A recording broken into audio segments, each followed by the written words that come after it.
En este vídeo vamos a ver el origen de nuestro calendario. Para ello vamos a tener que realizar una serie de simplificaciones porque el tema es bastante complejo. Primero de todo, ¿por qué lo llamamos calendario? El origen de la palabra viene de la antigua Roma, concretamente del término calendas. Las calendas eran el primer día del mes en el calendario romano. Por regla general, las nonas eran los días 5 del mes y los idus el día 13, excepto marzo, mayo, julio y octubre, los que eran los días 7 y 15 respectivamente. El primer calendario romano, según la tradición, fue creado por Rómulo, fundador de Roma. Estaba configurado en 10 meses lunares, por lo que tenía una duración de unos 304 días. El problema, como es evidente, era el desajuste de las fechas respecto a las estaciones. Los 10 meses se denominaban de la siguiente manera: Martius, marzo, primer mes del año, en honor a Marte, padre de los fundadores de Roma. Aprilis, abril, dedicado a Apru, Venus, diosa etrusca. Los etruscos tuvieron gran influencia en Roma. Otra hipótesis se refiere a la llegada de la primavera, estación en que se abren, aperire, las flores. Maius, mayo, llamada así por Maia, madre de Hermes, diosa de la fertilidad. Iunius, junio, dedicado a Juno. Quintilis, julio, quinto mes. Sextilis, agosto, sexto mes. Septembris, septiembre, séptimo mes. Octobris, octubre, octavo mes. Novembris, noviembre, noveno mes. Decembris, diciembre, décimo mes. ¿Habías imaginado, por ejemplo, que diciembre viene de décimo? Puede que no, porque hoy en día diciembre no es el décimo mes. Esto es debido a que por el momento tenían 10 meses en el calendario, y no 12. El mes de marzo era el primero, ya que era cuando se iniciaba la vida, comenzaba la primavera, por lo tanto marcaba el inicio del nuevo año. El calendario de 12 meses se lo debemos a Numa Pompilio, segundo rey de Roma, entre el siglo VIII y VII a.C.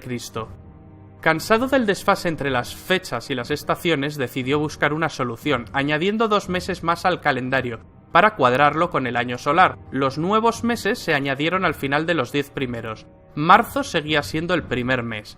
A estos nuevos meses se les denominó Januarius, enero, en honor a Jano, y Februarius, febrero, en honor a Februs o Plutón, dios de la purificación. Por lo tanto, terminaban el año purificándose.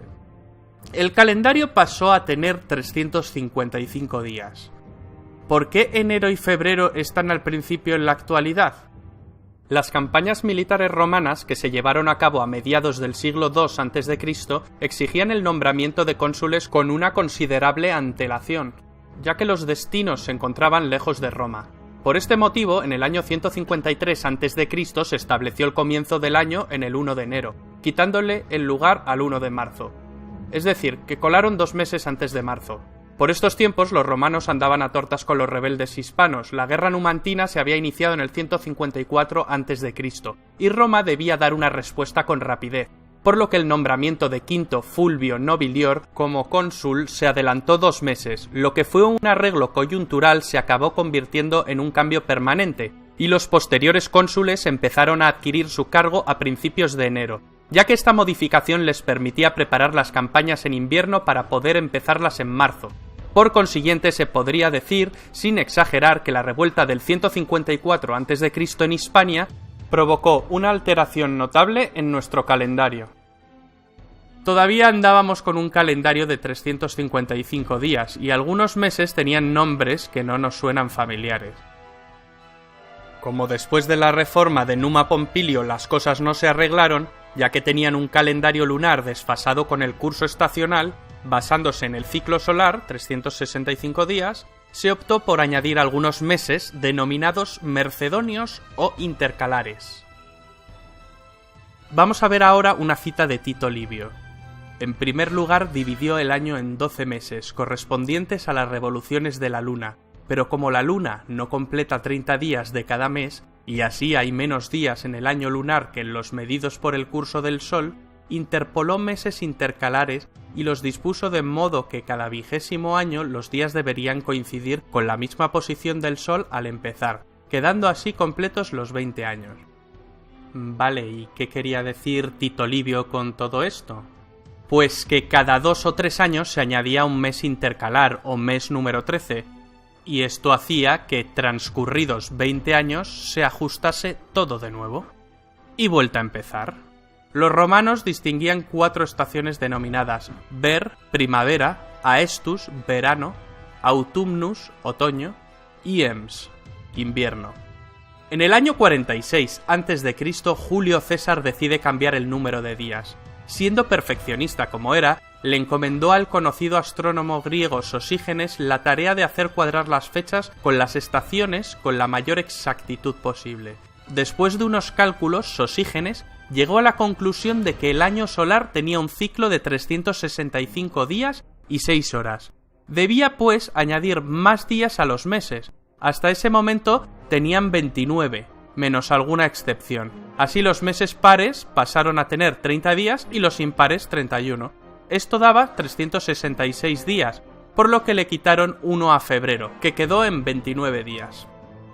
Además, cada 4 años se añadiría un día a febrero para completar el déficit de 6 horas anual en el calendario.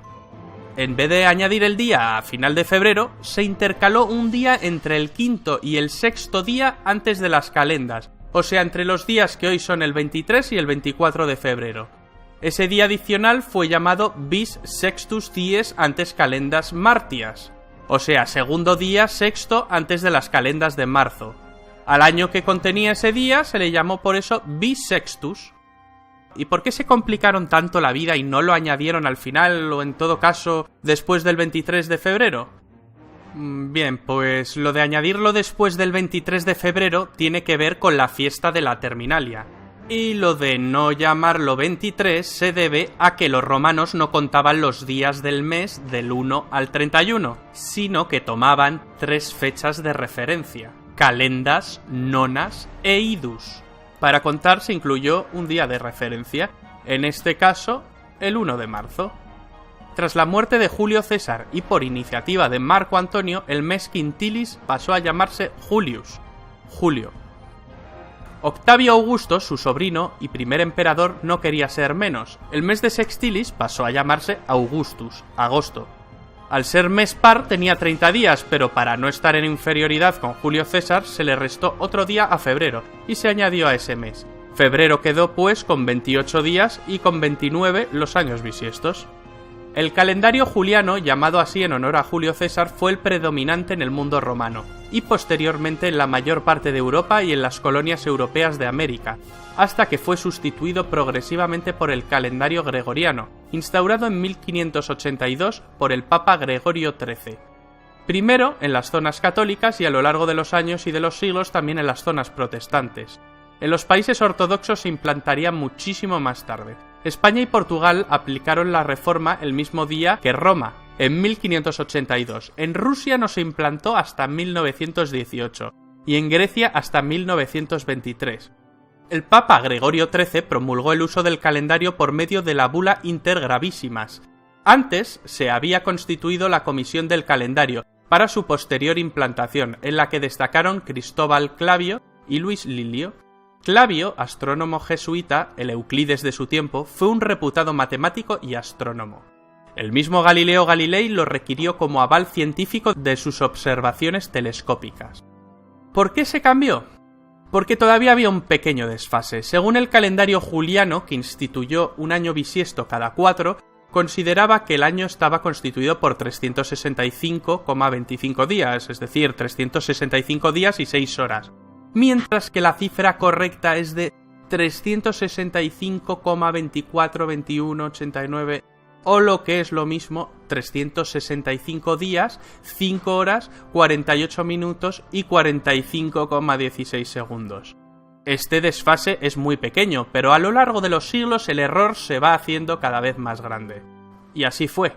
El calendario gregoriano ajusta ese desfase cambiando la regla general del bisiesto cada 4 años y hace que se exceptúen los años múltiplos de 100, excepción que a su vez tenía otra excepción, la de los años múltiplos de 400 que sí eran bisiestos.